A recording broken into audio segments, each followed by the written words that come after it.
Y el control, ¿no? Que es cuando ya nosotros arrancamos, ya estamos en acción, ¿no? Y el ciclo de nuestra fase se repite por cada nuevo objetivo. Es decir, este proceso administrativo me va a servir para solamente un objetivo. Termino ese objetivo, quiero arrancar con otro objetivo, tengo que iniciar desde cero. ¿Ok? Esto, por ejemplo, esto es base para las instituciones públicas porque todavía en las instituciones privadas, como nuevamente, como lo mencionamos en nuestra anterior sesión, como hay mayor línea de mando, como hay toma de decisión propia, pueden omitir algunos procesos, pueden de repente dejar de ser el proceso administrativo en determinadas funciones, determinados objetivos, ¿no? ¿Por qué? Porque es decisión de cada empresa. Pero en el sector público es necesario que cualquier nueva implementación de algún proyecto, de alguna tarea, de alguna estrategia, siga este proceso porque todo este proceso queda documentado. ¿Ok? Y como queda documentado, sí nosotros vamos a necesitar y vamos a requerir que realizar todo este proceso administrativo. Por lo tanto, nosotros tenemos que conocer los procesos administrativos.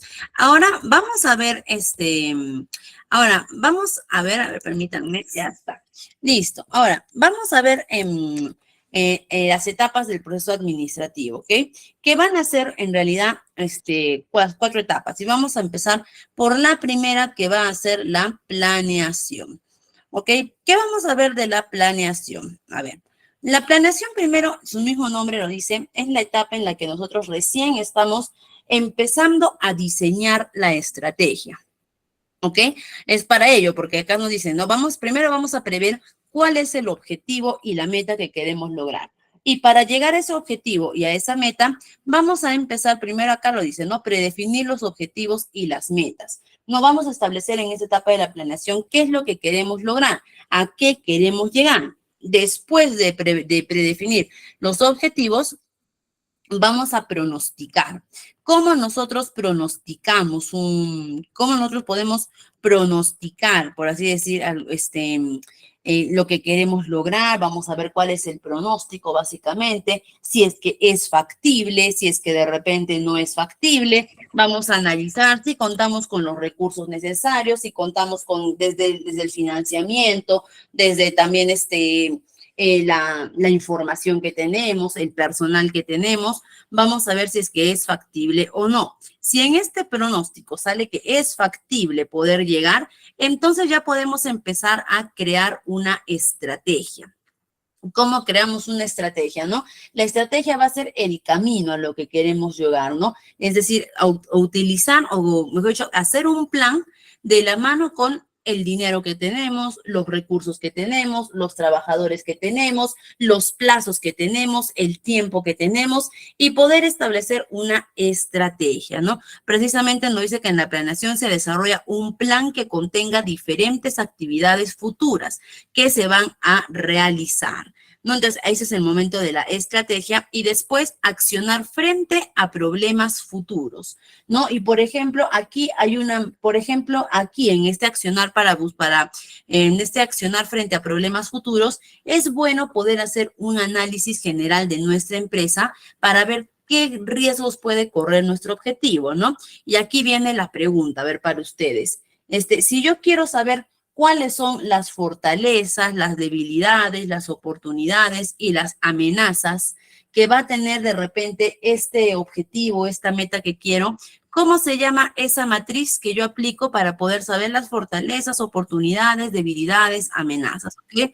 Eso ya es exacto. Aquí es donde yo puedo aplicar mi matriz FODA, ¿no? Mi matriz FODA que le va a permitir, recordemos, ¿de qué se divide nuestra matriz FODA? Nuestra matriz FODA se divide en dos, ¿no? Desde un análisis interno de la empresa y un análisis externo de la empresa.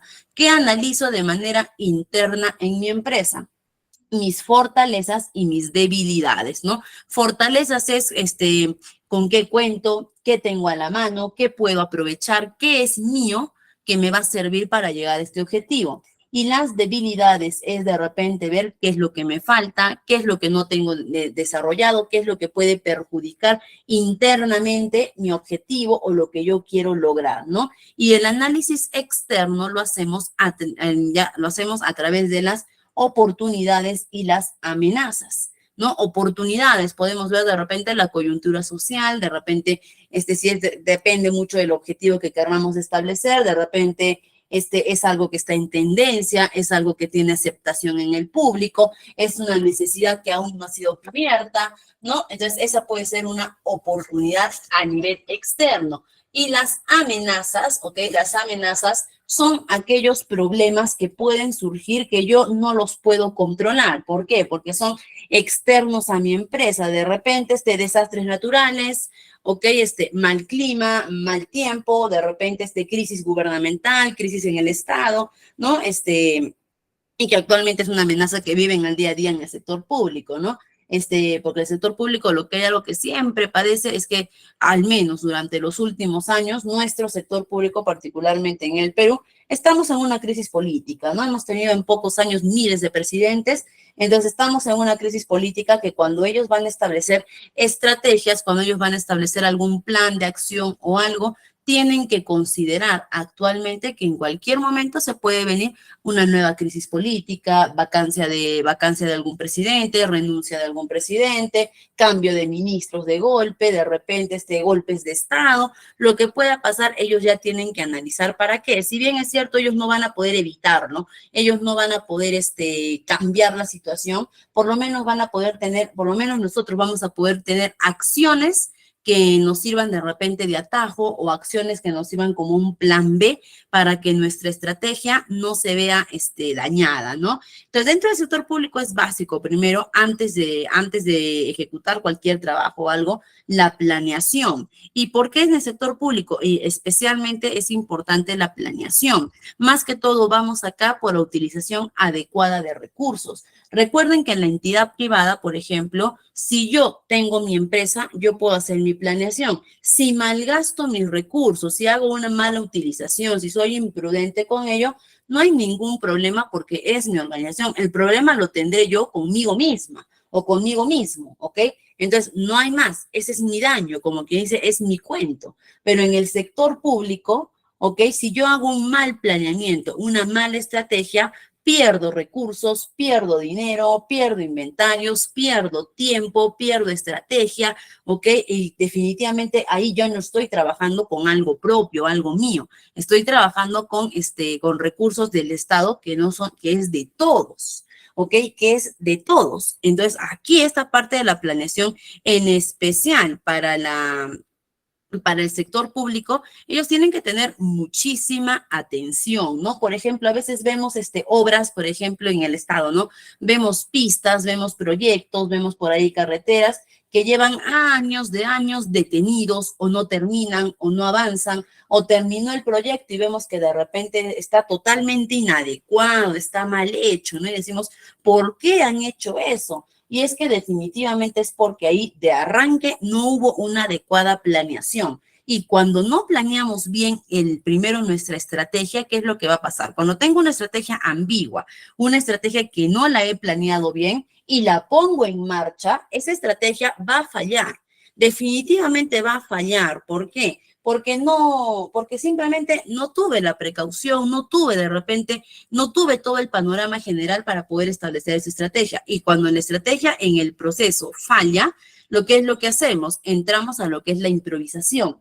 Empezamos a improvisar, a solucionar como se puede. Por el Estado, por ejemplo, ¿no? Destaca mucho por eso, porque sus procesos no dan resultado y entran a la improvisación, soluciones temporales, soluciones rápidas, que no son soluciones, solamente es como quien dice parchar el agujero. ¿Ok? Y ahí vienen los problemas. Entonces, por eso en el sector público tenemos que tener mucho cuidado, en especial el asistente, porque si bien es cierto, de este proceso administrativo se van a encargar las más altas cabezas, ¿ok? Se van a encargar las más altas cabezas como los jefes, no los administradores. Recordemos que un asistente administrativo en el sector público, por ejemplo, trabajan de la mano directamente con el jefe, con el encargado de área. Y este encargado de área es parte de la estrategia. Entonces, el asistente tiene que involucrarse mucho en esta etapa de la planeación. No es que el asistente va a poder tomar decisiones, no es que el asistente va a poder decir, no, esto no se hace así, se hace así, ¿no? No, pero por lo menos tiene que ver y al ver los puntos que de repente están dejando al aire, puntos que están flaqueando, por ejemplo, el asistente tiene que dar su aporte porque se requiere de arranque, un buen plan para poder llegar al objetivo, ¿no? Después de nuestro plan, ya pasamos a lo que es la organización, ¿ok? La organización lo dice su mismo nombre, ¿no? Que es ya organizar las tareas. En esta parte de la organización, en esta parte de la organización, podríamos decir que se va a lucir, podríamos decir un poco de repente. Sí, podríamos mencionar eso, ¿no? Como que se va a lucir o va a destacar un poco más o va a destacar un poco más los jefes de cada área. ¿Por qué? Porque en este momento es donde a ellos se les va a dar es donde a ellos se les va a dar la función de que repartan las tareas. La estrategia ya la tenemos hecha, ¿ok? La estrategia ya la tenemos hecha. Ahora lo que toca es designar las tareas, quién se encarga de cada paso, de cada proceso, ¿no? Entonces ahí empezamos a designar. Y en el momento de designar estamos ya dando la responsabilidad a cada área de la institución pública, por ejemplo, para que cumpla su trabajo. Si una parte falla, la otra no van a poder seguir. Estos son los equipos multidisciplinares, ¿no? Que cada equipo va a tener su propia tarea, pero el trabajo, el objetivo de uno va a depender del otro, ¿no? Ahora, en este paso, ¿qué es lo que tenemos que tener en cuenta? Aquí tenemos que tener en cuenta mucho lo que es el personal que tenemos, los trabajadores que hay dentro de la institución pública. ¿Por qué? Porque ellos van a ser directamente los que van a ejecutar las estrategias, ¿no? Entonces, en este proceso de organización, tenemos que tener en cuenta una adecuada selección de personal. Y no estamos hablando de selección de personal desde la contratación, que también podría tratarse, ¿no? De repente, para esta nueva estrategia necesito contratar nuevo personal. Ya, también podría tratarse de la selección. Pero cuando hablamos de selección, me refiero a seleccionar a este grupo de trabajadores, a este recurso humano, que se van a hacer cargo directamente de la estrategia, ¿no? Es, por ejemplo, que muchas veces vemos que el Estado, por ejemplo, publica, ¿no? A través de sus convocatorios, de sus concursos CAS, publica, necesitamos auxiliar administrativo, necesitamos de repente este personal de sereno, necesitamos encargado de asistente jurídico, ¿no? Vemos que publica el Estado y saca convocatorias. ¿Por qué? ¿Por qué el Estado saca estas convocatorias o depende de la institución pública saca sus convocatorias cada cierto tiempo? ¿Por qué? Porque hay una estrategia de por medio. De hecho, en el Estado, si es que yo quiero hacer contratación de personal, no es simplemente que yo voy a la oficina o supongamos en un municipio, ¿ya? Y yo soy jefe de recursos humanos y yo quiero contratar más personal para mi oficina. No es simplemente que yo voy al municipio y le digo, ¿sabe qué? Quiero más gente. Ah, perfecto, contrata. ¿Qué quieres? 3 trabajadores más. Listo, contrata. No. Yo tengo que ir con un plan de acción. Tengo que ir justo con mi estrategia de planeamiento y decir, ¿no? En recursos humanos de la institución queremos hacer esto. ¿Ok? Este es el plan. Y para poder hacer el plan, necesito este grupo, estas características de estos trabajadores. Actualmente en mi oficina no los tenemos, ¿ok? No los tenemos, por lo tanto, solicito que se contraten estos 3 trabajadores con estas características. Y ahí es que recién se aprueba la nueva contratación de los trabajadores, ¿no? No es que simplemente yo digo, quiero aumentar personal en mi oficina y listo, voy, pido ya, no. ¿Ok? Para que se autorice contratación del personal, específicamente, ¿no? Los CAS, que son los que se contratan, se tiene que tener bien justificado el por qué, y eso se justifica a través de la estrategia creada en la planeación. Después también aquí también se va a destacar mucho los jefes, los encargados de cada área, ¿no? Porque ellos van a dividir las tareas en las unidades operativas y acá ellos tienen que procurar proporcionar todos los materiales y recursos. En esta etapa de la organización, ¿ok? También se tiene que incluir el proceso de capacitación. ¿Por qué? Porque esta estrategia que hemos desarrollado en la planeación, antes de yo poder distribuir tareas, tengo que explicarlo a los trabajadores, ¿no? Yo no les puedo decir, haz esto. ¿Para qué? Tú solo hazlo. ¿ok? No, en cambio, si yo le digo, haz esto, ¿para qué? Porque tenemos que lograr esto, ya tienen la visión, ya tienen el enfoque. Entonces dicen, ah, ya, perfecto, ¿no? Para que se entienda un poquito más de repente. Es como que yo quiera irme por carretera de Lima a Arequipa, ¿ya? Yo quiero irme por carretera de Lima a Arequipa. ¿Ok? Entonces, ¿qué es lo que pasa? Si es que yo le digo, si es que yo le digo y de repente yo agarro y le digo al chofer, maneja, ¿ok? Pero ¿dónde? No, tú maneja nomás. ¿Pero dónde vamos a ir? Maneja nomás, ¿no? Mientras que el chofer va manejando. Pero ¿cómo va a manejar? Siempre alerta, siempre de repente un poco desconfiado, o de repente en cada intersección voy de frente o voy a la derecha, de frente a la derecha. Es decir, siempre voy a tener que estar detrás de ese conductor, ¿no? ¿Por qué? Porque va a surgir la duda, de repente nos quedamos acá o sigo avanzando, tengo que parar, tengo que hacer esto, va a estar consulta y consulta y consulta. ¿Por qué? Porque simplemente le he dado la instrucción, maneja, pero no le he dicho a dónde. A diferencia en el que si yo le digo al chofer, no, maneja, ¿a dónde? Hasta Lima. Ah, perfecto. Ya sé que yo donde tengo que llegar es a Lima. Ya no te voy a fastidiar. ¿Por qué? Porque yo ya conozco el camino, ya sé que tengo que irme de frente, que no tengo que voltear por la derecha, ya sé que tengo que salir por esta salida, tengo que entrar por ahí, ¿no? Entonces yo ya conozco el camino. Entonces, lo mismo tenemos que hacer con los trabajadores. Tenemos que explicarles a dónde queremos llegar, cuál es el camino que vamos a seguir y de qué se va a encargar cada uno de ellos, ¿no? Y de hecho, el éxito de poder lograr el objetivo a través de este proceso de planificación es contar con el personal adecuado. Recuerden que el recurso humano es lo más importante que tenemos en cualquier organización, pública o privada. ¿Ok? Y si yo tengo el personal adecuado con las capacidades necesarias, no voy a tener ningún problema al momento de distribuir estas tareas, ¿no? Por ahí me dicen, cuando los jefes no pueden gestionar, ¿qué se puede hacer? Esta es una pregunta que toda la vida nos vamos a hacer, ¿no? Hay personas que verdaderamente, un jefe, por ejemplo, que no sabe gestionar, lo primero que tendríamos que cuestionarnos es qué hace ahí. ¿Ok? Es lo primero que tendríamos que cuestionarnos, ¿no? ¿Qué hace ese jefe? ¿Qué hace esa persona en una jefatura si no sabe gestionar, si no sabe planificar? No es lo primero que deberíamos preguntarnos. Y muchas veces, al menos en el sector público, no va a estar en nuestras manos lograrlo, ¿no? Y de hecho, incluso el sector privado no padece tanto de esto, ¿no? Porque el sector privado, como es mi plata, como es mi inversión, yo tengo que ser muy estricta en la selección. ¿Por qué? Porque si contrato a una persona que no es la adecuada, me va a perjudicar directamente a mí.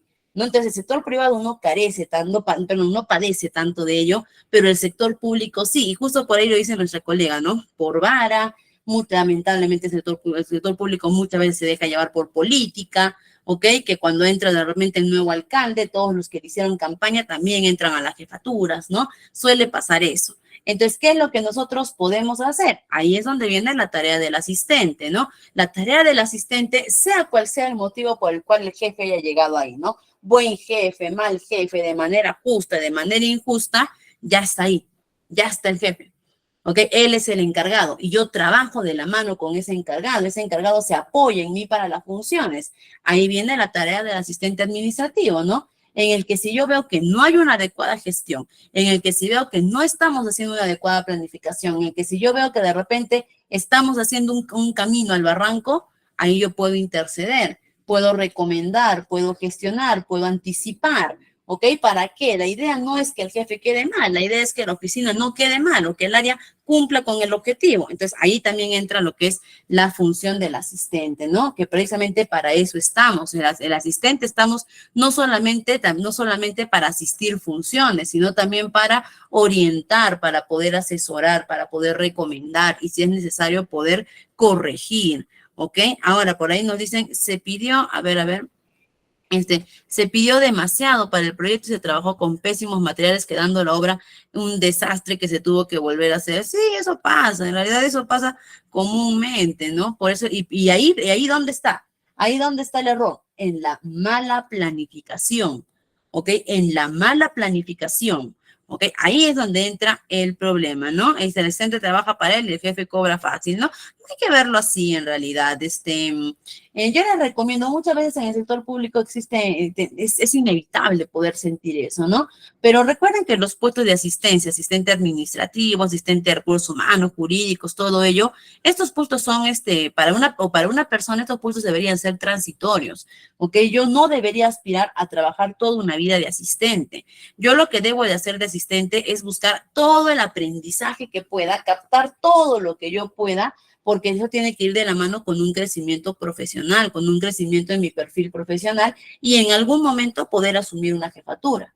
¿Ok? Y en estas jefaturas yo ya no voy a ser de repente un jefe que no gestiona, sino que voy a hacer todo lo contrario, un jefe que sabe cuestionar, que sabe que sabe gestionar, que sabe prevenir, que sabe planificar.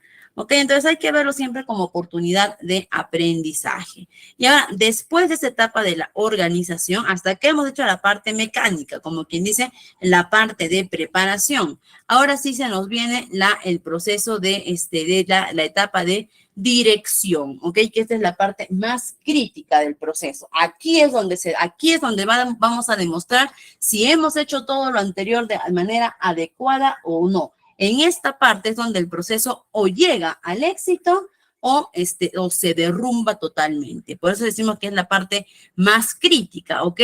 Y para esta ejecución se necesita la figura de un gerente capaz de dirigir. ¿Ok? Aquí va a ser clave tener la presencia del jefe, la presencia del gerente para que nos pueda guiar. Ante la ausencia de él va a ser como que todos nos vamos a sentir perdidos. ¿Por qué? Porque en esta etapa es donde, recuerden, en todo proceso siempre van a surgir complicaciones mayores o complicaciones menores, pero al fin y al cabo complicaciones, ¿ok? Aquí es donde entra mucho en cuestión lo que es la toma de decisión, la resolución, resolución de problemas, resolución de conflictos, y la figura del gerente va a ayudar, ¿no? En la ejecución nos dice que se busca dar el primer paso a las actividades asignadas, ¿no? Y cada grupo de trabajo está regido por normas y medidas para mejorar su funcionamiento. Todo lo que hemos hecho en lo anterior, en la planeación, en la organización, es para poder ver acá los resultados en la dirección. Más que los resultados, no, es para poder aplicarlos en la dirección. ¿Y qué va a ser necesaria para mi dirección? ¿No? Primero que nada, motivación a los trabajadores. Durante la dirección, por eso se llama dirección, ¿no? Porque tiene que haber guía, tiene que haber supervisión mientras se realiza el proceso. Tiene la misma palabra, se tiene que alguien que dirija el proceso.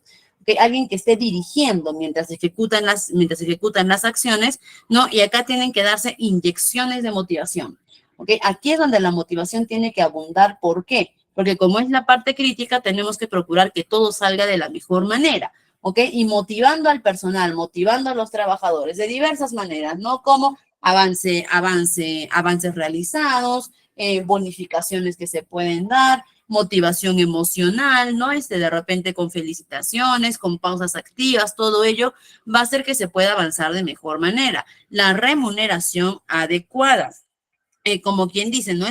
Recuerden que, como quien dice, por plata baila el mono, ese dicho, como que dicen, igual, los trabajadores, sobre todo en el sector público, que es algo que falta mucho, los trabajadores no se entregan al sector público por amor a la patria, por amor al país, ¿no? Debería ser así, pero nosotros nos enfocamos bastante a la realidad y no es así. Entonces, la institución pública tiene que procurar otorgar remuneraciones adecuadas, ¿ok? Remuneraciones que también vayan de la mano con la motivación para que haya más ganas de poder lograr los objetivos. Atención a las necesidades, precisamente este gerente tiene que estar atento a qué necesita su equipo de trabajo, ¿no? Estar siempre atento de repente a otorgar mayor información. En esta parte también lo que se solicita es quitar bastante lo que es la burocracia y dejar los canales de información abiertos. ¿Para qué? Para que no se detenga el proceso, para que no se estanque. Y la comunicación fluida, que eso también va a ser básico y necesario. Y el asistente tiene que apoyar en la comunicación, porque si bien es cierto, un mismo objetivo, ¿ok? Va a tener diferentes puntos para la estrategia. Supongamos, regresamos a nuestro ejemplo de la municipalidad y el alcalde dice, vamos a construir un puente, ¿ok? Vamos a construir un puente que conecte un lado con otro lado. Ya está. Muy bien. ¿Quiénes van a ser los involucrados para la construcción de ese puente? Van a ser todos, toda la municipalidad. Primero, desde recursos humanos, que va a tener que gestionar a los trabajadores, de repente por medio de contratas, de repente sus mismos trabajadores van a tener que realizar eso. Recursos humanos se tiene que encargar netamente del personal. ¿Ok? Por otro lado, el área financiera. Ellos tienen que ver los presupuestos aprobados, proveedores, cuánto va a cobrar, cuánto va a ser cómo ir haciendo la rendición de cuentas mientras se avanza con el proyecto. Por otro lado, de repente esa atención al ciudadano. Van a tener de repente que ir a informar a los ciudadanos la construcción del puente, cuáles son los beneficios que van a hacer una vez que la obra esté culminada. De repente por ahí van a tener incluso que de repente cortar calles y van a tener que hacer charlas informativas de repente o publicidad informativa sobre vías alternas, caminos alternos que tiene que tomar la población porque se va a construir este puente, ¿no? Por ejemplo. Entonces se dan cuenta que para un mismo objetivo son varias áreas que están involucradas con este objetivo, pero con tareas totalmente diferentes. ¿Ok? Pero ¿qué pasa si es que no hay una comunicación adecuada entre estas áreas que aunque están con tareas diferentes, tienen que comunicarse para llegar al objetivo? Supongamos que se le autoriza a recursos humanos a contratar 50 trabajadores más para la construcción de este puente. Perfecto. Y el área de finanzas dice, acabo de revisar y no hay presupuesto para esos 50 trabajadores. Ok, acabo de ver, he hecho ajustes, todo, no va a haber presupuesto para los 50. ¿Qué pasa si el área de finanzas no informa de ese problema que ha encontrado? Recursos humanos va a seguir con su contratación, va a seguir con sus procesos, listo, entraron, firmamos contrato y listo. Al final, ¿quién resulta perjudicada? Directamente la entidad pública, la organización. Entonces, ahí es donde tiene que haber la comunicación fluida y el asistente de recursos humanos, por lo general, muy aparte de las funciones que se le designen en esta estrategia, se encarga de mantener una comunicación desde el ámbito formal e informal. Como desde el ámbito formal, ¿no? A través de la redacción de documentos, de informes, de repente para ir detallando cómo se está avanzando con el trabajo, ¿no? Solicitudes a otras áreas, memorándum informativos y también a través de lo informal con la comunicación coloquial, ¿no? De cómo van con esto, cómo van con el otro y qué dice tu jefe y esto, que el otro y llevar la información, ¿no? Recuerden que un adecuado manejo de información siempre va a depender en el área de su asistente. ¿Ok? El asistente va a trabajar como el micrófono y como el teléfono, ¿no? El teléfono que pueda recepcionar información y el micrófono que pueda dar información a otras áreas, ¿no? Entonces, si en esta parte de la dirección nosotros logramos de ejecutar adecuadamente o no, si es que hemos hecho un buen trabajo o no hemos hecho un buen trabajo, en la dirección todavía no lo vamos a saber. En la dirección lo que vamos a ver es que ya estamos trabajando en ello y vamos a ir afrontando uno a uno los problemas que entren. Recuerden también que todo este proceso es documentado, es decir, desde la estrategia que realizo, que es un plan de acción, tiene que estar documentado. La organización, ¿no? Dentro de este plan de acción también tiene que figurar tal departamento se encarga de esto, ¿no? Y después el jefe inmediato también mediante, por ejemplo, memorándum, ¿no? Mediante memorándum agarro y le asigno a mis trabajadores. Te voy a asignar para que hagas esta función, todo lo estamos documentando. Así también como en la dirección, ¿dónde vamos a encontrar la documentación de la dirección? En la comunicación formal, en la comunicación escrita formal, de repente en informes de avance, de repente en solicitudes, requerimientos de información, ¿no? De repente también en informes de problemas, de obstáculos que estén surgiendo. Entonces, ahí también todo el proceso que hagamos va a tener que quedar documentado. En la parte de dirección, supongamos que yo me enfrento con un problema más grande y lo solucioné. No porque solucioné rápido el problema significa que ya no lo documento. Por el contrario, tengo que documentar este problema que encontré y también cómo llegué a la resolución. ¿Por qué? Porque más adelante, cuando se quiera volver a hacer un proceso similar o algo, al momento de mi planeación, yo ya voy a saber que se nos había presentado este problema. Entonces lo tendré que incluir dentro de mis debilidades o de mis amenazas para que después este problema no vuelva a aparecer en la dirección, sino que ya tenga, como quien dice, previsto o ya tenga un plan de prevención para este problema.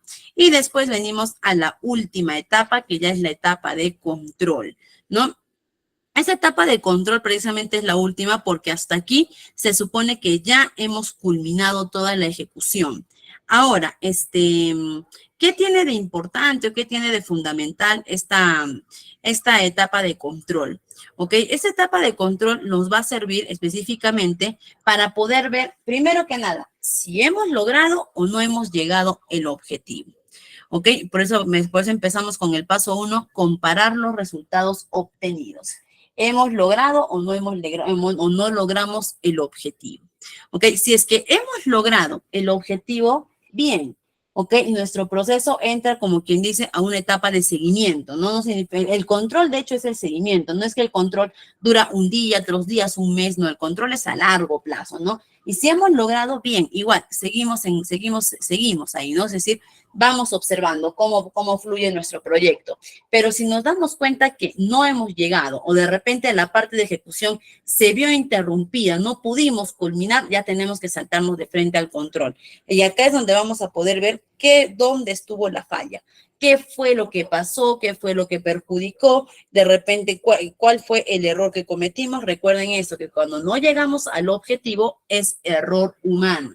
¿Ok? Es porque algo no hemos hecho, ¿no? Y por ahí de repente a veces vemos personas, vemos alcaldes que dicen de repente se inundó la ciudad por las lluvias y vemos alcaldes por ahí que nos dicen pero está fuera de nuestras manos, no es el clima, es un problema meteorológico, yo no puedo controlar el clima, yo no puedo hacer nada, ¿no? No, porque siempre que hay falla en un proceso pero es error humano. Sí es cierto, no podemos controlar el clima, pero podemos tomar acciones preventivas. ¿Ok? Es decir, ya sé que esto puede pasar, entonces tomemos acciones preventivas, ¿no? Por ejemplo, para poner un ejemplo más claro, no me acuerdo si el año pasado creo que fue, que hemos vuelto a tener este problema del fenómeno del niño, ¿no? Entonces, este fenómeno del niño, ¿qué es lo que pasó? Ha entrado y ha arrasado de lleno, ¿no? Muchas ciudades inundadas, pérdidas humanas, todo ello, ¿no? Ahí nosotros nos podemos cuestionar de quién es la culpa, del clima o de las personas, definitivamente de las personas. ¿Ok? De las personas, directamente de las personas encargadas de poner acciones de prevención, ¿no? Entonces, ahí, de acuerdo, cuando algo falla, nunca va a ser problemas externos, siempre va a ser problemas humanos, ¿no? Entonces, siempre hay que tener en cuenta eso, ¿no? Entonces, siempre hay que tener en cuenta ello, de que si es que no llegamos al objetivo, hay que ver en qué hemos fallado nosotros. ¿Ok? Tenemos que ver cuál es el error que hemos cometido para poder, y ojo, si es que yo veo que ya llegué a mi etapa de control y he fallado, ¿ok? ¿Qué es lo que no es simplemente que agarro, busco dónde fallé, lo corrijo y seguimos? No, tengo que volver a iniciar todo desde cero, ¿no? ¿Por qué? Porque por lo general, si es que yo fallé en algo, sea cual sea el motivo, de repente externo, por el clima, huelgas de repente o algo así, pero si es que mi objetivo falló, es porque ya de arranque mi estrategia estaba mal. ¿Ok? Y tengo que rediseñar mi estrategia, por lo tanto, tengo que regresar nuevamente a la planeación. Entonces, primero vemos eso, comparamos los resultados, después analizamos los resultados obtenidos, ¿no? Hay que ver también de repente la funcionalidad que está teniendo. En el sector público, por ejemplo, hay que ver la funcionalidad que está teniendo la obra que hemos construido, el personal que hemos contratado, el proceso que hemos implementado. Tenemos que ver ahí desde la funcionalidad, ¿no? Y en caso que esté mal, iniciar las acciones correctivas. ¿Ok? Iniciar las acciones correctivas. Que si hay algo peor que equivocarse es no corregir nuestros errores, ¿no? Entonces, desde ahí tenemos que partir. De hecho, en el control es una etapa que dura bastante en realidad, no es una etapa que va a durar bastante tiempo y de hecho se dice incluso que el control nunca termina. El control en un proceso nunca termina porque siempre tenemos que estar supervisando, observando que todo esté fluyendo de manera adecuada. Entonces, estos son nuestros 4 procesos que nuevamente les digo, el sector público, el sector privado los aplica. ¿Y por qué? Incluso el sector privado, que podría darse la libertad de repente de no ser tan estrictos en aplicar estos, son mucho más estrictos que en el sector público. ¿Y por qué los aplican? Porque ya saben que si no se llega al objetivo de manera adecuada, que si se pierden recursos, que si se malgasta dinero por ahí, ellos son directamente los perjudicados, ¿no? Por eso que ellos cuidan más su dinero. En cambio, en el sector público, ellos tenemos que Tenemos que llevar esto de manera obligatoria, ¿por qué? Porque así lo exige la ley, ¿ok? Así lo exigen, incluso tenemos, ¿no? Y desde creo que por acá tenía, que los puedo compartir por acá, que es un documento grande, sí creo que lo tengo por acá, les voy a pasar, si no, el link, la extensión, que es un documento normado, ¿no? De acuerdo a ley sobre la gestión de procesos para la administración pública, ¿ok? Entonces, eso es obligatorio, eso es en el marco de la ley de la modernización del Estado. Entonces, ellos lo tienen que aplicar de manera obligatoria, pero muchas veces como las entidades no manejan un financiamiento propio, sino que es un financiamiento público, a veces no les duele tanto el error, no les duele tanto la falla, la equivocación, ¿no?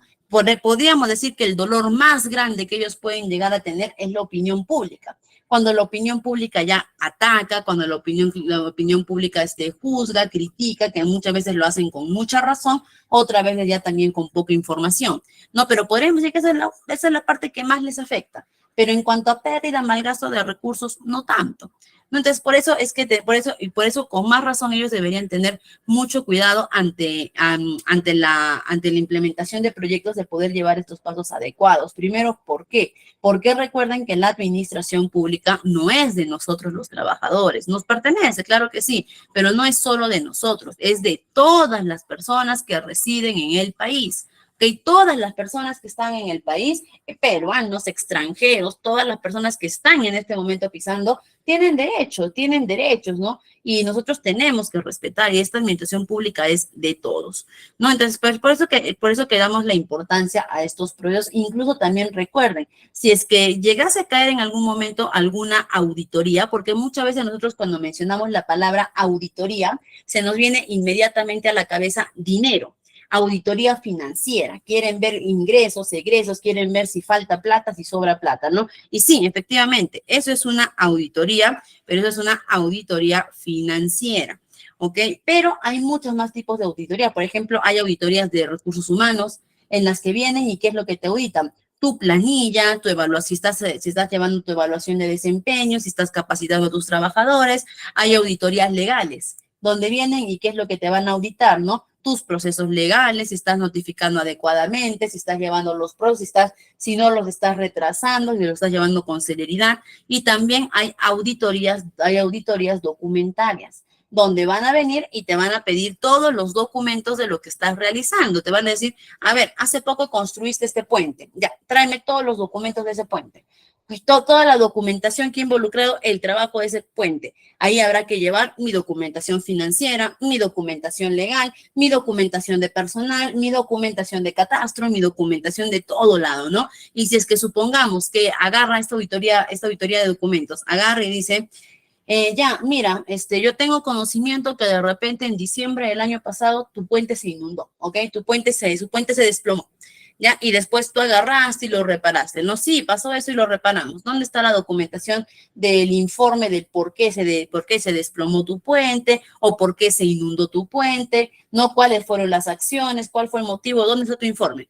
Ah, no, es que como lo solucionamos rápido, nosotros lo hemos podido arreglar. No, eso no se puede hacer. Entonces, tú tienes que tener, al menos en el sector público, tenemos que tener documentación de todo. Incluso hay personas que actualmente, figuras políticas, todos ellos, que están llevando procesos judiciales, que incluso están con prisión preventiva, que están de repente con prisiones suspendidas, simplemente por la ausencia documentaria.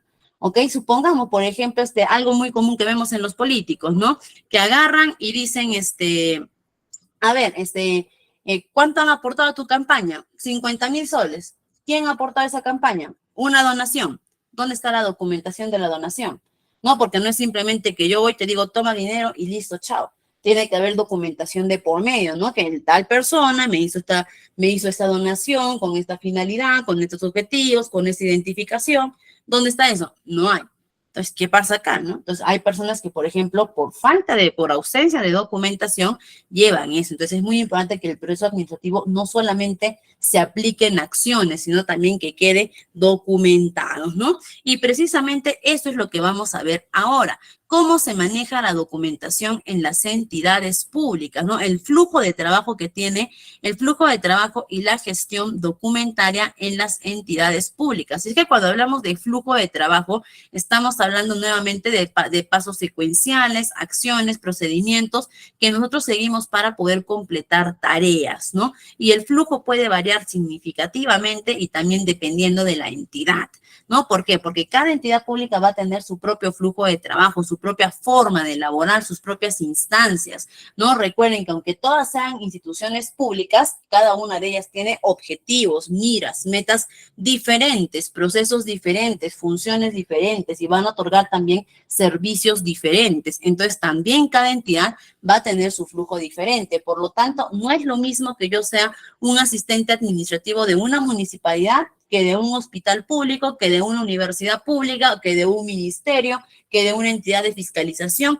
En nuestra sesión pasada vimos, ¿no? Todos los tipos de entidades que tenemos en el sector público, ¿no? Entonces, no es lo mismo que yo trabaje en una y en otra, va a ser completamente diferente, ¿no? Y acá vamos a ver algunos elementos claves sobre el flujo de trabajo que manejan las entidades públicas, ¿no? Nuevamente repito, estos flujos van a variar dependiendo de cada entidad pública, dependiendo del rubro de cada entidad pública, pero por lo general, ¿ok?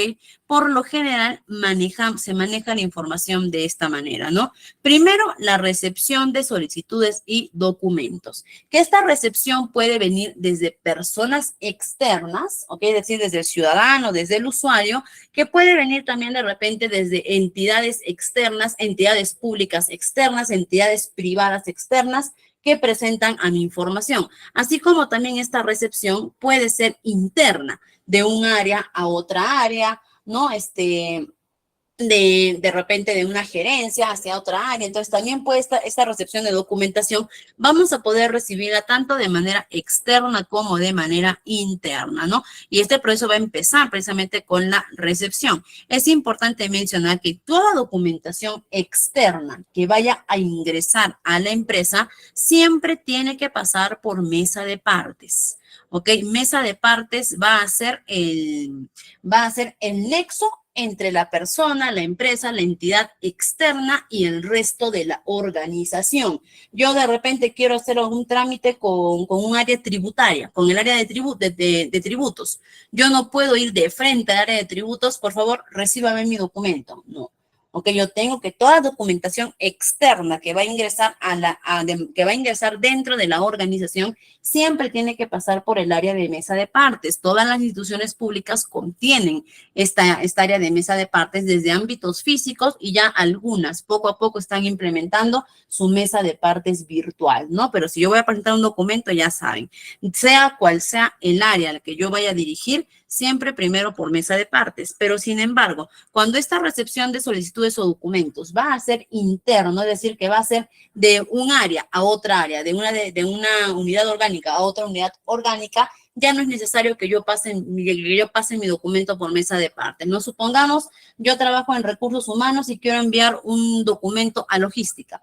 Yo ya no tengo que ir a mesa de partes y decir, esto es de parte de recursos humanos a logísticas, mesa de partes, hazle llegar. No, yo ya puedo ir de frente a logística, recíbeme este documento. ¿Ok? Entonces ya dentro de las entidades ya se pueden manejar así la información, ¿no? De área, de dependencia a dependencia directamente. Pero, y nuevamente repetimos, pero cuando es documentación externa, no importa que sea otra entidad pública, no importa que sea otra empresa privada o un usuario, un ciudadano, siempre por mesa de partes, ¿ok? ¿Y qué implica esta recepción de solicitudes? Que también tiene que dominar el asistente de recursos humanos cómo tiene que recepcionar adecuadamente un documento, ¿no? Que esto parece muy sencillo, muchas veces por una mala recepción se pierde documentación, se estanca o no se gestiona de manera adecuada, ¿no? La manera ideal de recepción es primero, en el caso de que sea virtual, ya tienen los propios software que ya automáticamente reciben la documentación y emiten los cargos, ¿no? Pero en el caso que sea físico, siempre se tiene que firmar 2 copias, ¿ok? O se tienen que pedir el del documento hasta 3 copias, ¿ok? Una copia, ¿ok? Primero, una copia que va a ser el cargo de la persona que está presentando. Yo agarro, recibo las 3 copias, sello, las 3 copias con el sello de recepción, ¿ok? Coloco la fecha, ¿ok? Fecha clara, fecha legible, ¿ok? Fecha también de dígitos completos. No puedo poner de repente 24 del 01 del 24, no. Tengo que poner 24 del 01 del 2024, ¿ok? No puedo poner simplemente tampoco 24 del 1 del 2024, no. Tengo que poner el 01, 02, 03, ¿ok? ¿Para qué? De repente para evitar cambios en las fechas, para evitar modificaciones. Y colocar la hora en la que estoy recepcionando el documento en los 3. De estas 3 copias, 2 se van a quedar para mí y una se va a quedar, una va a ser el cargo que se va a llevar la persona. Una vez que ingrese el documento, todas las instituciones públicas tienen sus propios sistemas, tienen sus propios software de manejo, ¿no? Por lo general, ¿cuáles son? Que también los vamos a ver, me parece, en nuestra siguiente sesión, que muchos manejan el SIGO, el SISGEO, esas, ¿no? En el que agarran y tienen la opción para dar de alta documentos. Documentos que están recepcionando tienen la opción para subirlos al sistema. ¿Ok? Y una vez que yo recepcione un documento, suba al sistema, me va a generar un código. Ese código de documento también tengo que ponerlo en el cargo y en los otros documentos, porque ahora en adelante las personas que quieran hacer la búsqueda de ese documento para ver cómo está, en qué área se encuentra, dónde está su avance, ya no van a decir dónde está el documento de Carlita, dónde está el documento de Pedrito, dónde está el documento de Mariano. Van a decir dónde está el documento 14114, dónde está el documento 140020, que ya van a hacer la búsqueda a través del código de ese documento y hay que leer el asunto, hay que leer el documento y de acuerdo a eso ya nosotros podemos, ya en mesa de partes, ya se puede derivar el documento al departamento o a la unidad orgánica que se va a encargar de dar la resolución o de atender la solicitud. Por lo general, ya la persona externa que va a ingresar el documento ya te dice a qué área va a ir, ¿no? Es decir, esto es para recursos humanos, esto es para logística, ¿ok? Pero de todas formas siempre una leyita, porque acá también entra, de acuerdo a ley, de acuerdo al plan de modernización de atención al ciudadano, acá también entra la orientación. Y si veo que el ciudadano está pidiendo información y pide que su documento vaya a un área que no es encargada de atender esa información, supongamos, el ciudadano ajeno viene y dice, quiero presentar una queja sobre mis vecinos, ¿ok? Así que quiero una cita con recursos humanos. Nosotros ya sabemos, ¿qué implica también orientación al ciudadano? Implica que yo agarre, lea y diga, ya, mira, hay un área que va a atender tu solicitud, pero esa no es recursos humanos. Esa área va a ser, supongamos, atención al ciudadano. Entonces, tu documento no lo vamos a llevar a recursos humanos porque ahí no te van a dar la solución. Te van a dar la solución en la atención al ciudadano. No, eso también implica mucho lo que es la lectura del documento, ¿no? Y justo acá viene lo que estábamos hablando, ¿no? La evaluación y la asignación de recursos, que una vez que yo ya recepcioné, es momento de evaluar para determinar naturaleza, prioridad y los recursos necesarios para su proceso, ¿ok? Para ver a qué área se determina, a qué área vamos a dirigirla, ¿no? Las rutas y aprobación de los documentos primero tienen que ser rutificados, ya hemos dicho, y después vamos a ver hacia dónde van, quiénes van a ser los encargados de revisarlo. Y yo sea de paso un documento, sea interno o sea externo, dependiendo de la necesidad de este documento, puede rotar por diferentes áreas, ¿ok? Por ejemplo, viene un ciudadano y me dice, quiero las copias de la boleta de pago de mi esposo que falleció. Muy bien, yo puedo decir, eso tiene que ir directamente a recursos humanos, ellos se encargan de las boletas. Lo mando a recursos humanos. Ahí ya debería terminar, pero ahí puede entrar la duda de recursos humanos y decir, ¿corresponde o no corresponde darle, no? ¿Qué pasa si le doy y no corresponde? Me meto en un problema. Entonces, ¿qué puedo hacer? Puedo derivarlo por más rutas. Puedo agarrar y decir, mándalo al área legal con un documento anexo, ¿no? Estimados encargados del área legal, les solicito que hagan revisión a este documento y nos informen si corresponde la aprobación o no. Llega al área legal, el área legal revisa, agarra y dice, sí, efectivamente corresponde o no, no corresponde, me da la respuesta y yo ya puedo solucionar. Entonces, cuando un documento ingresa, muchas veces nosotros decimos burocracia de repente, pero son instancias, ¿ok? Son instancias que tienen que seguir. Recuerden, no es culpa del servidor público que existan estas instancias, ¿no? Y nosotros como asistentes de recursos humanos, ¿dónde está nuestra tarea ahí? Tratar de agilizar este proceso, que si va a tener que llevar muchas rutas y aprobaciones, es lo que toca. Pero ahí está nosotros agarrar nuestro documento, tomar personal cada caso y decir, voy a apurar, voy a acelerar. Un favor al asistente de área legal, ¿no? Te dejé un documento hace 2 días, por favor, ponlo como prioridad, revísalo, necesito que salga ya porque ya estamos en el lapso de tiempo, ¿no? Entonces, ahí también esa celeridad en la documentación es en gran parte se encarga el asistente de recursos humanos, ¿no? El procesamiento y la ejecución, que una vez que se ha aprobado este documento, ya sea cual sea lo que haya solicitado este documento, si es que amerita alguna ejecución de acción, se tiene que hacer. O si es que de repente amerita alguna respuesta, una solución, se tiene que hacer, ¿no? En este caso de las boletas, si es que es aprobado, yo no puedo agarrar y responder, su documentación ha sido aprobada y listo. O su solicitud ha sido aprobada y listo, ya no, ¿no? Sino que tengo que decirle, ha sido aprobada, aquí están las copias de la boleta. Es decir, poner en ejecución el seguimiento y control también, ¿no? Que es lo que le mencionaba hace un momento, que a nuestra documentación que ingresa o que nosotros estamos enviando a otro lado, darle seguimiento. De hecho, si todas las entidades públicas dieran seguimiento a su propia documentación, se reduciría muchísimo la demora en los procesos, sino que pero también hay que tener en cuenta que muchas veces la sobrecarga de trabajo no permite dar los seguimientos adecuados, ¿no? Pero hay que entrar lo que es el seguimiento y el control, ¿desde qué punto, no? Muy bien, una vez que sale el documento de mi oficina a otra oficina, ¿ok? Yo ya no voy a poder tener mayor manejo más que lo único de repente estar fastidiando para que salga rápido mi documento. Pero ¿dónde entra también el control de cada uno de ellos? Si yo veo que en mi área están ingresando diferente documentación y está cada vez estancándose más y más y más y más, soy parte del retraso.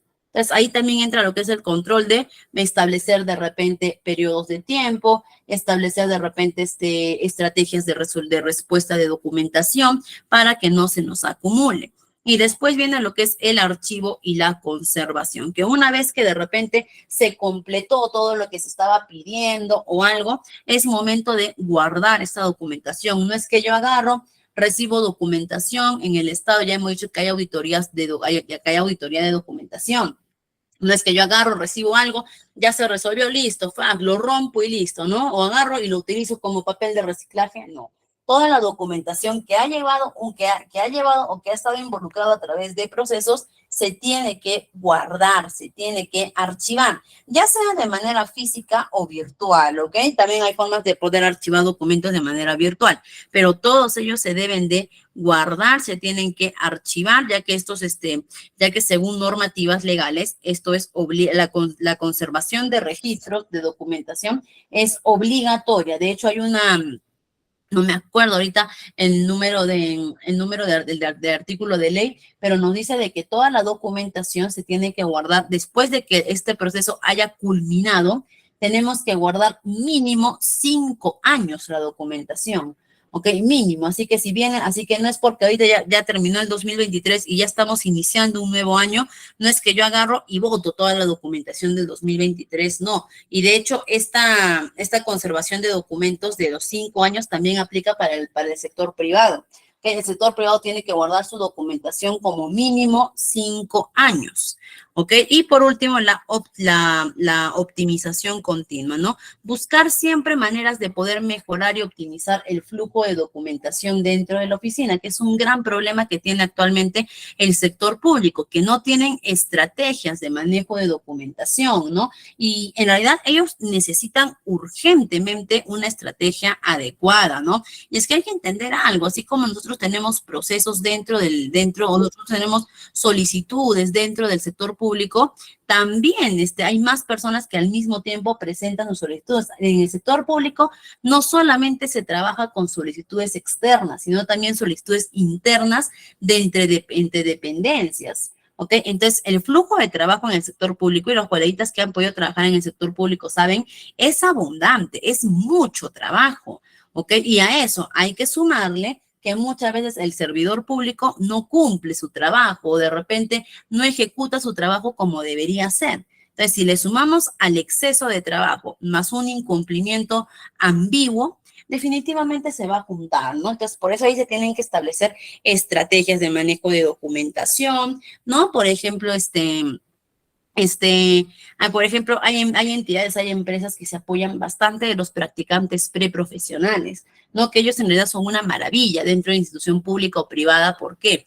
Porque a través de la documentación es una muy buena estrategia para que estos practicantes aprendan del área, aprendan de la realidad laboral y al mismo tiempo ayuden a optimizar los procesos dentro del área, ¿no? Por ejemplo, yo he trabajado en una municipalidad, en Jefatura de Recursos Humanos, ¿ok? De una municipalidad, no es que la municipalidad haya sido grande, pero tampoco era pequeña, era un distrito más o menos grande y la carga de trabajo era bastante pesada, ¿no? ¿Y qué hacíamos? Recibíamos documentación diaria, ¿no? Entonces, ¿qué es lo que por último optamos en la oficina? Agarramos y pedimos más practicantes profesionales. Creo que teníamos como 4 practicantes, ¿ok? Teníamos como 4 practicantes y ¿qué hacíamos? Cada practicante estaba con un encargado de cada área, ¿no? El encargado de planillas, el encargado de contratos, el encargado de bienestar, el encargado legal, cada practicante estaba con uno de ellos, ¿no? Y una vez que llegaba la documentación, muy aparte de funciones de rutina que hacían los practicantes, lee el documento. Lee y dinos de qué trata, dinos qué entiendes, conversa con tu jefe inmediato, ¿no? ¿Y esto para qué le ayudaba al jefe inmediato? Primero que nada, para resolver el documento, ¿no? Estábamos ahorrándole un paso muy importante, que era la revisión. Y una vez que ya se ahorraba la revisión, que se daba el resumen, ya podíamos delegar incluso la resolución de eso al practicante. Y el practicante también salía ganando, ¿por qué? Porque no solamente está leyendo, está aprendiendo, está aplicando, ¿ok? Está haciendo parte del proceso y ahí tenemos una conjunción perfecta entre el aprendizaje que viene a aplicar sus conocimientos teóricos a la organización, ¿no? Y complementa todo ello con la práctica. Y la organización o la empresa se beneficia de este trabajo que realizan los practicantes. Por ahí nos dicen, y cuando cambian la gestión, ¿los documentos los reciclan o siguen guardando por 5 años, ¿no? Lo ideal, en realidad, nos dice que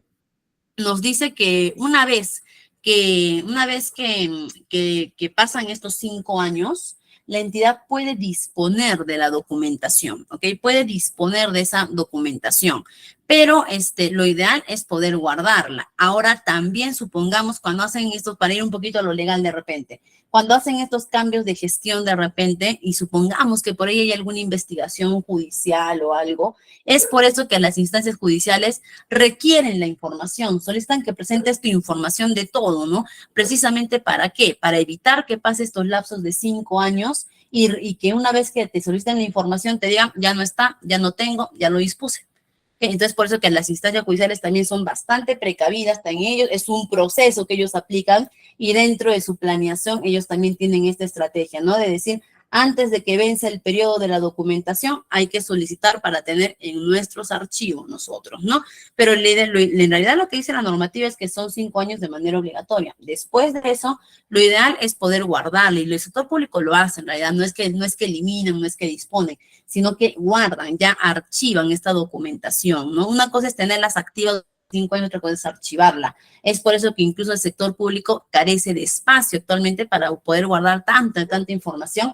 ¿Y qué es lo que hacen? Por ejemplo, el Poder Judicial, de repente algunos desconocen, pero ¿qué es lo que hacen? Alquilan casas, alquilan depósitos, pero más he visto casas y la casa que tiene su sala, comedor, cocina, baño, todo ello, no tiene nada de muebles, está lleno de files de documentos, llenecito de files de documentos, ¿no? Porque esa casa lo utilizan como almacén precisamente para poder archivar información, ¿no? El practicante mal pagado y explotado con el sueldo mínimo a pesar de ser profesional. Estamos hablando primero de los practicantes preprofesionales.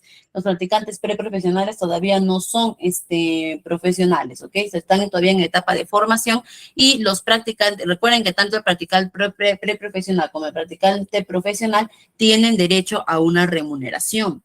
¿Ok? Tienen derecho a una remuneración y todos sus beneficios de ley, ¿no? Y las entidades públicas tenemos que ser ejemplo, en poder dar estos derechos a los practicantes, ¿no? Pero sí, lamentablemente acá actualmente hay mucha explotación contra el practicante, ¿no? Y la mayoría de empresas quiere tener estos practicantes porque los ven como mano de obra barata, lo cual está lejos de la realidad porque uno que nada, no deben, ellos merecen un sueldo y dos, ellos tienen funciones específicas dentro de la empresa. Yo no puedo tener un practicante, en este caso, no preprofesional, con funciones de cualquier trabajador, sino que tengo que poder otorgarle funciones que vayan acorde a su crecimiento profesional y funciones también que a él le ayuden a aplicar sus conocimientos teóricos a la práctica.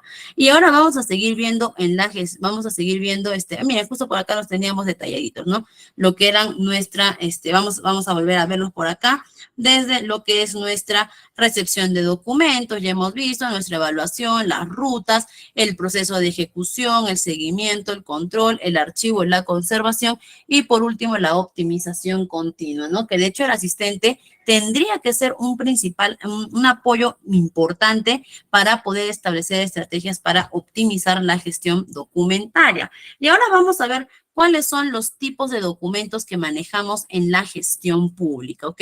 Nuevamente les repito, estos documentos son, podríamos decir, los genéricos que manejamos, ¿ya? Porque va a variar muchísimo dependiendo de la entidad pública, del rubro, del sector al que pertenezca, va a variar muchísimo, pero estos son algunos de los más genéricos que trabajamos, ¿no? Y que de hecho el asistente tiene acceso a estos documentos que no solamente los lee, sino también que hace tratamientos, hace resoluciones, se soluciona solicitudes, ¿ok? Resuelve también a través de ellos. Y vamos a empezar por los documentos normativos, que son aquellos que van a incluir leyes, decretos, reglamentos, su mismo nombre lo dice, ¿no? Normativas, ¿ok? Y cuando hablamos de documentos normativos, nos referimos a que detrás de ellos hay un amparo legal, es decir, que hay leyes, ¿ok? Hay leyes que defienden estos documentos, ya que pueden contener de repente establecen reglas, directrices, de repente acciones que se tienen que establecer en la entidad pública, ¿no?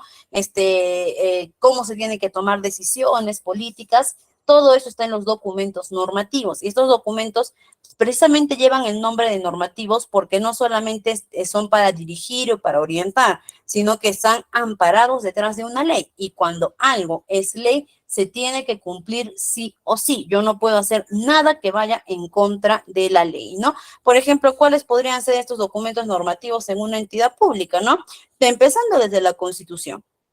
La Constitución es un documento público, la gestión de procesos, de repente también, el RID, el MOF, todos ellos que se pueden tener. No, todavía el RID y el MOF no. El RID y el MOF todavía podrían entrar en documentos administrativos, pero de repente también, en el caso del sector público, ¿no? Podríamos trabajar también con las leyes de contratación laboral, las leyes de repente las leyes de derechos laborales, de repente, ¿no? Para los CAS, los SNP, los decretos legislativos 276, ¿no? También que ellos tienen sus leyes. Entonces, estos son los documentos normativos, documentos que contienen leyes de cumplimiento obligatorio. Después vamos a ver nuestros documentos administrativos, ¿no? Que ya son para gestionar el funcionamiento interno, ¿no? Acá incluso ya podría entrar de repente, no, todavía no entraría en lo que es eso, ¿no? Pero acá, por ejemplo, pueden entrar las actas de reuniones, los memorándum que enviamos, cuáles son los principales documentos de comunicación interna que se manejan en una empresa. Por lo general son los memorándum, ¿ok? Que los memorándum que se notifican de manera descendiente, es decir, desde la figura de autoridad hasta el trabajador para poder brindar instrucciones, para poder dar información que resulte relevante, ¿no? También manejamos los oficios en los que se manda información formal, saludos de repente, ¿no? Felicitaciones, que el oficio es un documento que se maneja tanto interno como también externo. El oficio también puede salir de la empresa. El memorándum no. Si yo pertenezco a una entidad pública, no le puedo mandar un memorándum a una entidad privada o otra entidad pública, no. El memorándum es de uso interno exclusivo. El oficio es de uso interno tanto como externo. Los informes, ¿ok? Que los informes también pueden ser de uso interno como externo, ¿ok? Uso interno entre dependencias y uso externo de repente emitiendo información, emitiendo alguna resolución, alguna solicitud o a otra empresa. Y por ahí también podríamos ver, memorándum, informes, oficios, de repente, a ver qué otro documento podríamos ver por ahí. comunicaciones oficiales también de repente, como a través de los comunicados que se puedan otorgar, ¿no? Entonces, todos esos son documentos informativos que el documento administrativo, su finalidad es transmitir información. Que sea cual sea su modalidad, sea cual sea la forma, su finalidad siempre va a ser transmitir información, porque a través de esa información vamos a poder facilitar la coordinación, comunicación y también la toma de decisiones. Los documentos de gestión, que estos ya son planes estratégicos para poder llegar a objetivos. Por ejemplo, acá sí entraría lo que sería el MOF, por ejemplo, el ROF, el RIT, el PAP, el CAP, ¿qué significan, no? El MOF, ¿no? ¿Qué es el MOF? Es Manual de Organización y Funciones, de repente. Por ahí, ¿qué es el ROF? El ROF es Reglamento de Organización y Funciones de una entidad. El RIT es un Reglamento Interno de Trabajo, ¿no? El CAP es el Cuadro Analítico de Personal. El PAP es el presupuesto asignado al personal, ¿no? Entonces, son diferentes documentos que se pueden manejar. Y aquí también podría entrar lo que es Acá también podría entrar lo que es de repente informes de presupuestos, de rendimiento, ¿no? También de repente aprobación de presupuestos también. Y estos documentos, como acá lo dice el texto, son cruciales para el seguimiento y la evaluación de desempeño de la entidad pública. ¿Ok? ¿Por qué? Porque a través de estos documentos de gestión yo voy a poder, incluso cuando hablamos del plan estratégico que desarrollamos en la etapa de planeamiento, eso es un documento de gestión. Ese plan estratégico es directamente un documento de gestión. Los documentos de transparencia. ¿Ok? Dentro de las entidades públicas nosotros manejamos dos tipos de transparencia. Transparencia activa y transparencia pasiva. Recuerden que todos los ciudadanos tenemos derecho al acceso a la información pública. ¿Ok? Es decir, todo lo que se trabaja en el sector público, todos tenemos acceso a esa información.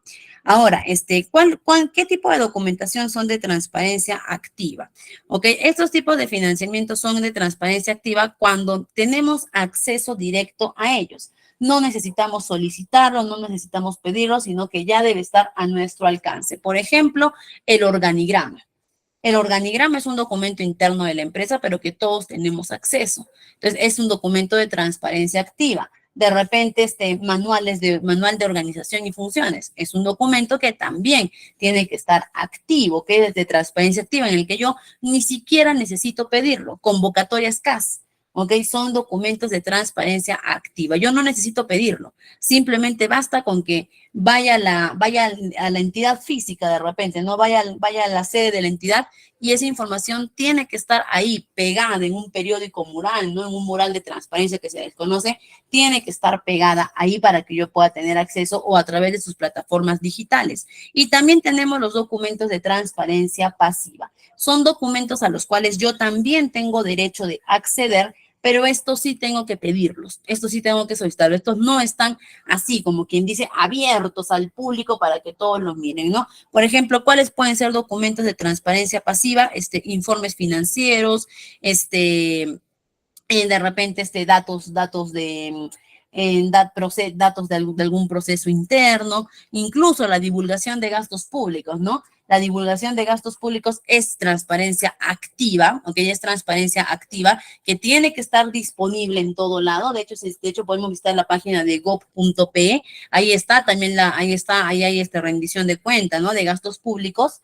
Pero si es que yo quiero mayor detalle de estos gastos públicos, también estoy en mi derecho de pedirlos. Ni siquiera tengo que decirles, lo quiero para esto, me lo pueden dar para esto. No, no es una solicitud, es una petición la que yo estoy haciendo y tienen que acceder. Entonces, también puedo tener acceso a mayor detalle, ¿no?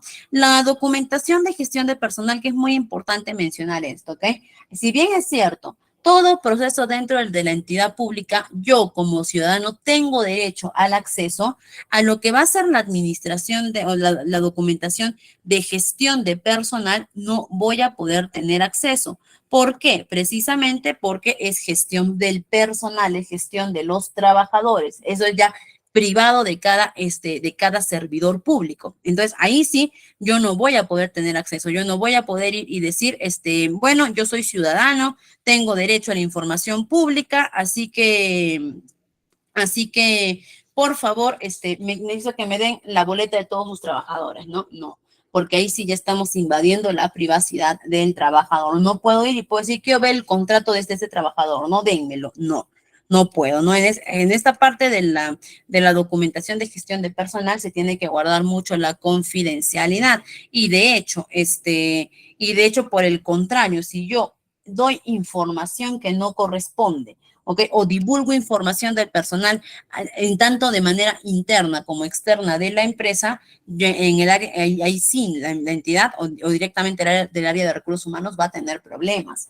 ¿Ok? Y muchas veces pasa, a veces vienen los esposos, las esposas, los hijos dicen, quiero las boletas de mi papá, quiero las boletas de mi esposo, quiero las boletas de mi hijo, vienen a veces las mamás, ¿no? Las boletas de trabajo de mi hijo, no me dice cuánto ganan, acá está mi DNI, yo soy su mamá, yo soy su papá, yo soy su esposo, su esposa, su hijo, su hija.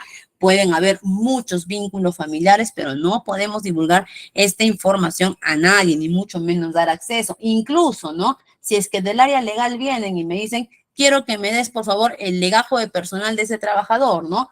Fundamentame, ¿para qué lo quieres? Que no es simplemente que, toma, te lo doy. Y de hecho, pues, los legajos de personal es el archivo donde almacenamos toda la documentación del trabajador, es el historial laboral del trabajador, ¿no? Incluso si es que el área legal viene y me dice, quiero ver el contrato de trabajo de ese trabajador, perfecto, te puedo hacer llegar su contrato de trabajo, pero no te puedo dar todo el archivo del trabajador para que lo dispongas, porque tienes que decirme, si quieres la información del trabajador, que como parte interna de la empresa tienes derecho. Pero si quieres esta información, me tienes que especificar para qué, exactamente qué es lo que quieres, y yo, de repente, como recursos humanos de entidad pública, te voy a disponer o te voy a poner a tu disposición únicamente la información que necesitas. No te voy a dar toda la información. ¿Y qué contiene estos documentos de gestión de personal? Contratos, nóminas, evaluación de desempeño, boletas de pago, va a contener de repente memorándums que el trabajador haya recibido, no comunicación interna con los trabajadores, no es que esto es necesario para poder trabajar eficazmente con el personal. De hecho, la mayor parte, de hecho, toda documentación escrita que se maneja dentro de la empresa está precisamente dirigida para el personal. No, yo no voy a dirigir yo no voy a emitir un documento escrito para que lo lea la mesa, la silla, la carpeta, no, sino para que lo lea una persona, y esa persona es parte de la empresa, ¿no? También vamos a ver lo que es la documentación de proyectos. A ver, por aquí vamos a dar una leída por acá en los comentarios. Por acá nos dicen, consulta, ¿las estudios y gestiones documentarias varían según la entidad en ser procesadas o hay un tiempo estimado o similar para todos? Muy bien. En realidad, va a depender mucho de cada entidad pública, porque de hecho, eso va directamente con lo que es atención al usuario, ¿no? Y actualmente, para este año, el Estado está llevando lo que es un proceso de reforma que es la modernización pública, en el que estamos en una etapa de concientización antes de aplicar cambios drásticos, ¿no? Actualmente no hay plazos para la entrega, no es que yo voy, presento mi documento y me dicen 72 horas, y sí o sí lo tienen que votar en 72 horas, que más adelante, mediante el plan de mejora de atención al ciudadano, sí se van a establecer plazos, pero actualmente estamos trabajando, como quien dice, en base a concientización para después introducir los cambios, ¿ok? Pero pero ya por lo menos lo que hacen las entidades públicas es lo que ha hecho la propia entidad pública, lo que ha hecho cada entidad pública ha sido ya establecer un periodo de tiempo aproximado de demora. Por ejemplo, vas a solicitar tu DNI, vas a solicitar tu nuevo documento de identidad, haces tu proceso, todo, y qué es lo que te indican, ¿no? Muy bien, entre los siguientes 7 y 10 días ya tu documento va a estar listo. Pero ¿qué es lo que te dicen? Antes de ir a recoger, ingresa a la página y consulta si ya está disponible, ¿no? Entonces ya te ponen como que un aproximado de allá, ya no te tienen como que dicen de manera tan ambigua o en el limbo, a ver si hay o no hay, ¿no? En el rojo, donde indican las funciones de los unidades, muy bien, las memorias en el mes, perfecto. Cuando existe una solicitud de parte del poder, cuando existe una solicitud de parte del Poder Judicial, ya, el Poder Judicial sí tiene sus propias instancias, ¿ok? ¿Por qué? Porque ahí ya se ven temas legales, ¿ok? Entonces, el Poder Judicial, como ya son temas legales, todo ello, ellos sí tienen sus propias instancias, pero tienen instancias hasta donde tengo el conocimiento, tienen instancias de notificación, más de resolución todavía no hay instancias establecidas, sino instancias de atención a tu, y de hecho, de hecho, ya hay instancias que, por ejemplo, si tú presentas un documento, por lo menos dentro de los primeros 15 días, si es menos tiempo, mejor, que por lo general es menos tiempo, pero dentro de los primeros 15 días tienen que dar atención sí o sí a tu solicitud, ¿no? ¿Y qué es dar atención? Informarte, o por lo menos que tú cuando vayas a ver, veas que el documento está siendo tratado, que está siendo derivado en otras partes, ¿no? El Poder Judicial sí tiene sus propias instancias, pero eso ya también va un poco más a lo que es instancias legales, a lo que es de repente procesos, juicios, audiencias, todo eso. Y ahora nos vamos con la gestión de proyectos, ¿no? Que en esta gestión de proyectos nos dice que van a incluir propuestas, informes de avance, cronogramas, evaluaciones de proyectos, ¿no? Por ejemplo, toda la documentación que yo emita en mi etapa de dirección, ¿ok? Que es donde vamos a dar informe de qué tanto estamos avanzando, problemas que hemos tenido, cómo los hemos resuelto, estancamiento del trabajo, todo eso son documentos de proyectos, ¿ok? Lo que les mencionaba hace un momento, ¿no? Supongamos viene la Contraloría, agarra y nos dice, he visto que tu puente se ha caído, tráeme todas las acciones que tú has tomado, en los documentos te van a decir, tráeme la documentación de todas las acciones que tú has tomado ante la caída de tu puente. Esa documentación que nosotros vamos a llevar es documentación de proyecto. Todo lo que hemos documentado durante la etapa de la dirección o la ejecución de nuestros proyectos, ¿no? Y por aquí vamos a ver algunas normativas y procedimientos para la tramitación de documentos en el contexto gubernamental, ¿ok? Es lo que justo estaban preguntando, ¿no? ¿Hay normativas? ¿Hay algo? Vamos a ver. Y primero vamos a empezar con cuando les mencioné de documentos normativos, aquí tenemos algunos de estos. Nos vamos a empezar con la Ley del Procedimiento Administrativo General, ¿no? Que es la Ley 27444 y que de hecho, ay, no la tengo ahorita a la mano, pero si no, para la siguiente sesión les paso el enlace de esta ley, ¿no? Que hace unos días la estaba leyendo.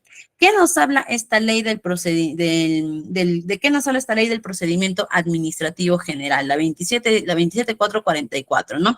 Esta ley establece normas generales para todos los procesos administrativos que se aplican en las entidades del sector público, ¿ok? Como por ejemplo, la obligatoriedad de utilizar un proceso administrativo, lo que les he explicado hace un momento de las instancias, de que cuando es documentación externa tiene que pasar por mesa de partes, todo ello, esta ley nos establece todo ello. Esas instancias que muchas veces para nosotros decimos, ay, qué pesados, ¿por qué tan largo, no? ¿Por qué tan pesado? ¿Por qué lo complican todo? Esas instancias que muchas veces para nosotros nos genera complicación están dentro de esta ley 27444, están bien establecidas dentro de ella, ¿no? Y dentro de ellas también tenemos lo que es presentación de documentos, lo que preguntaba hace un momento el coleguita, ¿no? Los plazos, las notificaciones, recursos administrativos y todo ello. Después también tenemos nuestra ley 27806, ¿ok? Que es nuestra ley de acceso a la información pública. Lo que les mencionaba hace un momento, ¿no? De la transparencia pasiva y la transparencia activa. Recuerden que nosotros tenemos acceso a toda la información pública, ¿ok? Es un derecho al acceso a la información pública, pero también esta ley nos va a definir los procedimientos necesarios que tenemos que tener para poder solicitar y obtener información de las entidades públicas. No es simplemente que yo voy y digo, dame la información y en ese momento me la imprimen y me la dan. No, hay instancias, ¿ok? También hay aunque todo lo que se trabaja en el sector privado es público, como les mencioné hace un momento, hay documentación a la cual nosotros no podemos acceder. Por ejemplo, ¿a qué documentación no podemos acceder? Ya les he dicho, a la documentación del personal. Todo lo que tenga que ver con los trabajadores es sagrado, no se toca. Documentación que está en plena investigación. ¿Ok? Tampoco. Documentación que puede estar retenida, no, la palabra no es requisitoreada, sino custodiada por alguna entidad legal, tampoco yo puedo tener acceso, ¿no? Entonces, hay determinada información a la que sí me corresponde, pero que por motivos específicos no voy a poder tener acceso, ¿no? Y también nos va a establecer plazos y condiciones para la entrega de estos documentos, porque en este caso, para la entrega de estos documentos que yo tengo acceso, sí van a haber plazos.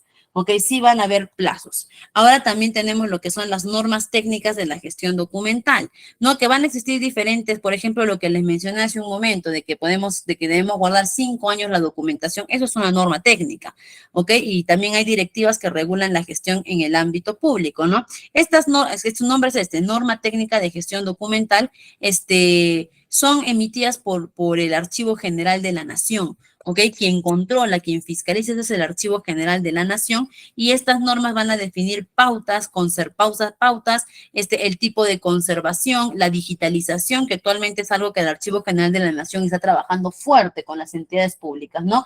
Que dice, como le dice, ya no podemos seguir alquilando casas para seguir guardando información, cuando actualmente tenemos esta era digital. Entonces, ¿qué es lo que están haciendo? Están haciendo proyectos, están haciendo proyectos, podemos decir, para que poco a poco se pueda ir avanzando más con la digitalización de documentos. De hecho, parte de estas normas técnicas de gestión documental es que las entidades públicas ya tienen que tener habilitadas sus plataformas de mesa de partes virtual. ¿Ok? ¿Para qué? Para ya evitar seguir manejando en físico a través de la plataforma de mesa de partes virtual. El documento ya va pasando de las instancias debidas, pero ya todo a través de la digitalización. Y por último, tenemos nuestros procedimientos internos de cada entidad, ¿no? Que cada entidad pública puede tener sus propios procedimientos, aunque si bien es cierto, todas son regidas por un ámbito gubernamental, como cada entidad pública es diferente una a la otra, sus objetivos, sus servicios son diferentes, entonces también se les da a ellos la cierta libertad de que ellos puedan tener sus propios procedimientos y reglamentos que vayan acorde a al trabajo que ellos realizan, ¿no? Como por ejemplo para la tramitación de documentación. Por eso es un momento le decía al coleguita, ¿no? De que mientras que el Poder Judicial tiene bien establecidas sus instancias, las municipalidades, por ejemplo, no tanto. No, ahí es donde entra el procedimiento interno de cada entidad, ¿no? Y estos procedimientos definitivamente van a variar de acuerdo al rubro, sector, naturaleza que tenga cada entidad pública, ¿no? Y las funciones también que ejerzan. Pero generalmente los procedimientos internos que maneja cada entidad siguen las directrices que están establecidas en nuestra ley del procedimiento administrativo general, en nuestra ley 27444. Normalmente se basan muy similares a ellos, ¿no? Porque no les conviene hacer tampoco cambios drásticos, sino que tratan de manejar lo mínimamente que ya el Estado les ha establecido. Ok, entonces, estimados, ha sido todo el día de hoy. Esta sesión es un poquito cansadita, es un poquito pesadita porque tocamos bastante tecnicismo, acá en esta sesión al menos nos hemos apegado muchísimo a lo que es la norma técnica, que dicho sea de paso ya la encontré. ¿Ok? Ahora han cambiado a 4 años. Mire usted, no tenía esa información. Y de todas formas, me voy a informar para la siguiente clase. ¿Ok? Si es así, igual hacemos el mea culpa correspondiente. Pero igual aquí, miren, a través de este enlace les puedo enviar lo que es lo que es nuestra